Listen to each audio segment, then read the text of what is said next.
Sri Sai Satcharitra, The Wonderful Life and Teachings of Shirdi Sai Baba, a modern rendering. Chapter 8. Importance of Human Birth. In this wonderful universe, God has created billions of creatures, including gods, demigods, insects, beasts, and men, inhabiting heaven, hell, earth, ocean, and sky, and other intermediate regions. Of these, those souls whose merits predominate go to heaven and live there until they enjoy the fruits of their actions. When this is done, they are cast down. Those souls whose sins or demerits predominate go down to hell and suffer the consequences of their misdeeds for as long a time as they deserve. When their merits and demerits balance each other, they are born on earth as human beings and are given a chance to work for their liberation. Ultimately, when both their merits and demerits are gone completely, they receive their deliverance and become free. To put the matter in a nutshell, souls get their rebirths according to their deeds and intelligence. The good fortune of being human. As we all know, 4 things are common to all creatures: food, sleep, fear, and sexual union. In the case of man, he is endowed with a special faculty, knowledge, with which he can attain self-realization that is impossible in any other birth. It is for this reason that gods envy man's good fortune and aspires to be born as men on earth to get their final deliverance. Some say there is nothing worse than the human body, which is full of filth, mucus, phlegm, and dirt, and which is subject to decay, disease, and death. This is no doubt true to a certain extent.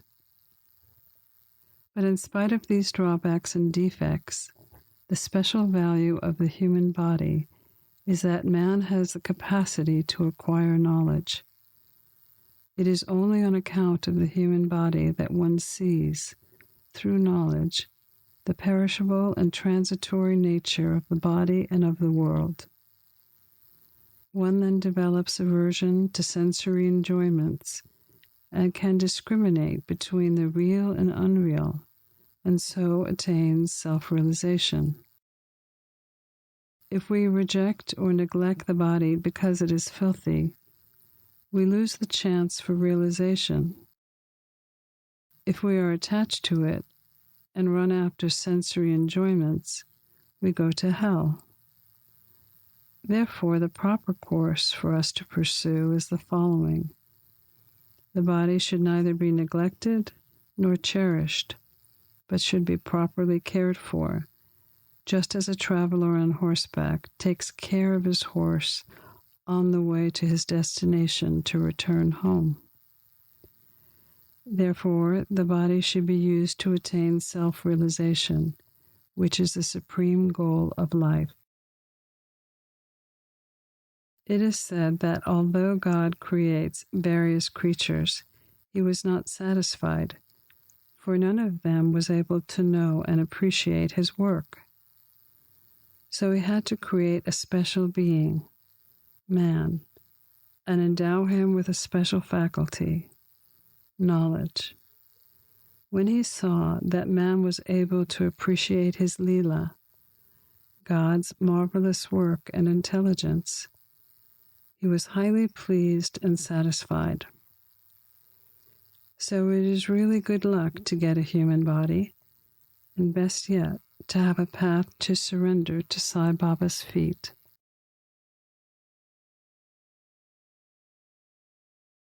Be ever alert to achieve the object of our lives. Realizing how precious human life is, and knowing that death is certain and may snatch us at any time, we should be ever alert to achieve the aim of our life. We should not delay, but make every possible effort to attain our goal. Just as a widower is most anxious to get himself married to a new bride, or just as a king leaves no stone unturned to seek his lost son, so with all sincerity and speed, we should strive to attain our end, self-realization.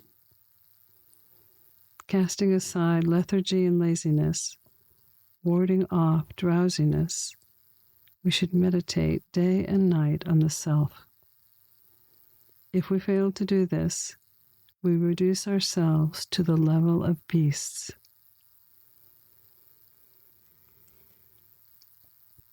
The benefit of seeking a saint or sadguru. His movements and simple talks gave us silent advice, the virtues of forgiveness, peace, detachment, charity, compassion, egolessness, and control of mind and body are demonstrated practically to disciples by such pure and holy company. The most effective and speedy way to reach our goal is to approach a saint, sage, or sadguru who has attained God realization. What cannot be achieved by hearing spiritual lectures and studying of spiritual books is easily obtained in the company of such worthy souls. Just as the sun gives light that all the stars put together cannot do, so the Sadguru alone imparts spiritual wisdom that all the sacred books and lectures cannot impart. His movements and simple talks give us silent advice. The virtues of forgiveness, peace, detachment, charity, compassion, egolessness, and control of mind and body are demonstrated practically to disciples by such pure and holy company.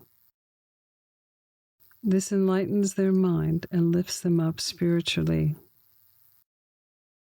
Sai Baba was such a Sadguru.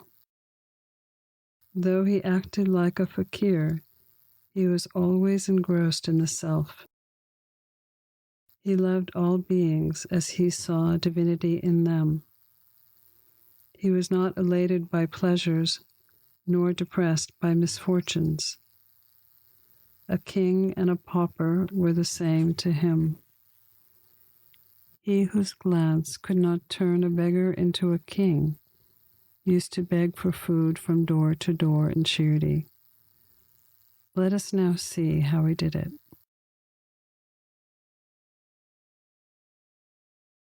Baba begged for his food.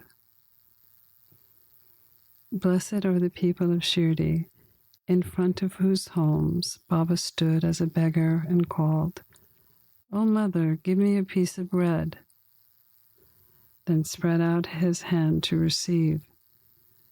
In one hand he carried a tin pot, in the other a piece of cloth. Each day he went door to door and visited certain houses. Liquid or semi-liquid things such as soup, vegetables, milk, or buttermilk was received in the tin pot, while cooked rice, bread, and solid things were taken in the cloth. Baba's tongue knew no taste, as he had acquired control over it. So how could he care for the taste of the different things collected together? Whatever things he got in his cloth and in his tin pot were mixed together and eaten by Baba to his heart's content. Whether particular things were tasty or not was not noticed by Baba, as his tongue was devoid of the sense of taste altogether. Baba begged till noon, but his begging was very irregular.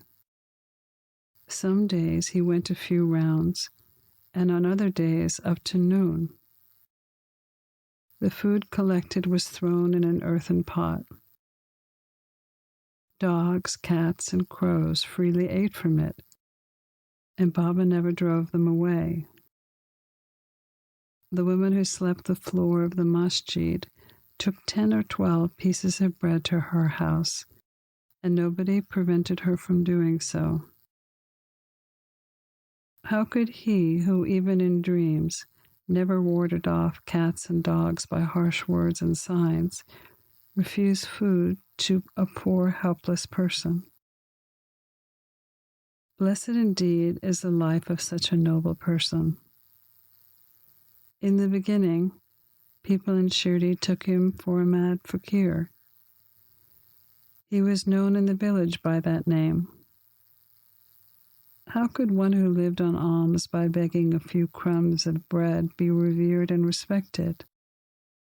But this fakir was very generous of heart and hand, detached and charitable. Though he looked unpredictable and restless from outside, he was firm and steady inside. His way was inscrutable. In Shirdi, there were a few kind and blessed people who recognized and regarded him as a great soul. One such instance is given here. Baya Jabai roams through the woods to feed Baba.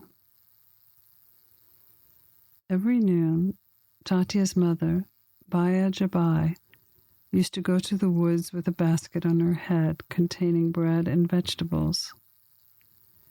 She roamed in the jungles for about 3 miles, trampling over bushes and shrubs in search of the mad fakir, and after hunting him down, fell at his feet. The fakir sat calm and motionless in meditation while she placed a leaf before him, spread out the food, bread, and vegetables, and then fed him forcibly. Wonderful was her faith and service. Every day at noon she roamed in the jungles and forced Baba to partake of lunch. Her service or austerity, by whatever name we call it, was never forgotten by Baba until his Maha Samadhi. Remembering fully what service she rendered, Baba benefited her son magnificently. Both the son and the mother had great faith in the fakir, who was their God. Baba often said to them that fakir is the real lordship, as it is everlasting, and so-called lordship is transient. After some years, Baba stopped going into the woods, began to live in the village, and took his food in the masjid. From that time on, Baya Jabai's troubles of roaming in the jungles ended.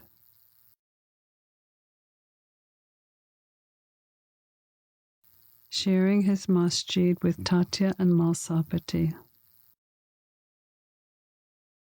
Blessed are the saints in whose heart the Lord dwells, and fortunate indeed are the devotees who get the benefit of the company of such saints. 2 such fortunate souls were Tatya and Malsapati, who shared the company of Sai Baba. Baba loved them both equally. These 3 people slept in the masjid with their heads toward the east, west, and north, and with their feet touching one another at the center. Stretching their beds, they lay on them, chit-chatting and gossiping about many things till late at night.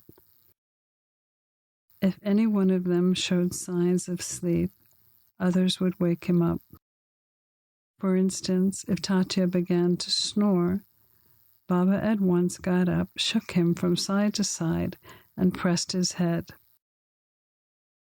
If it was Malsapati, he hugged him close, stroked his legs, and kneaded his back. It was this way for 14 years that Tatya, having left his parents at home, slept in the masjid on account of his love for Baba. How happy and never to be forgotten were those days. How to measure that love and how to value the grace of Baba.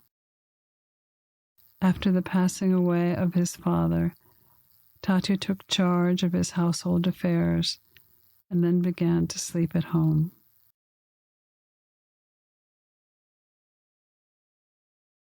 Baba's devotee of Rahata. Baba loved Kote Patel. He equally loved Chandra Banset Marwadi of Rahata. After Marwadi's death, Baba loved his nephew Kulchand equally, or even perhaps more, and watched out for his welfare day and night. Sometimes in a bullock cart, and other times in a carriage with intimate friends, Baba went to Rahata.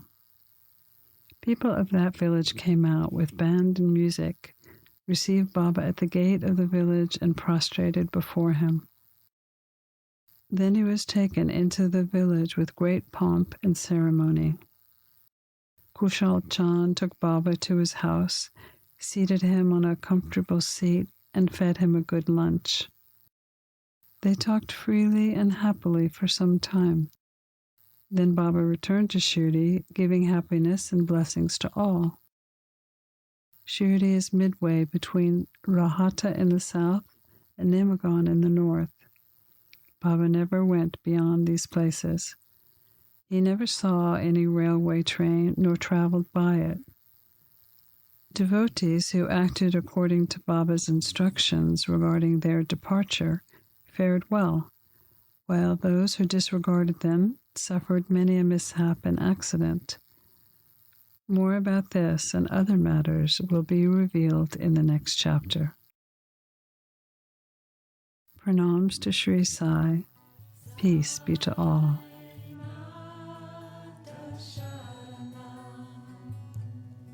You've been listening to a modern rendering of Hemadpant's The Sri Sai Satcharitra, the wonderful life and teachings of Shirdi Sai Baba, edited and narrated by Monika Penukonda.